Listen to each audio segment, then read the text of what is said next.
ikaw gusto mo i-share. Huwag kang mag-rely sa sarili mo kakayanin. Hindi mo kaya yan. Mahirap ikaw ay mahal mo sa ilan ng Diyos kapag may parang pinipilit mo.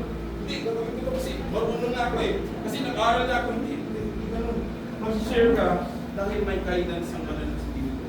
Ibabahagi mo sa iyo dahil may guidance ang Espiritu. Kaya kung ikaw alam mo, you are guided by the Spirit, huwag kang matatakot. Ibahagi mo. At kung na-reject ka man ng iba, okay lang. Si Lord yung bahala sa kanila. Kung tinanggap na nila si Kristo sa buhay nila, praise the Lord. Si Jesus pa rin yung bahala sa kanila.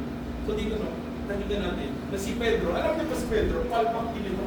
Di ba? Ilang beses siyang tinanggihan si Jesus? 3 times, di ba? Sabi sa kanya, oy, ikaw, kasama ka ni Jesus. Sabi niya, ay hindi hindi ko kasama niyan. Pangalawang beses sabi sa kanya, ay hindi, ito sigurado ito kasama to ni Jesus.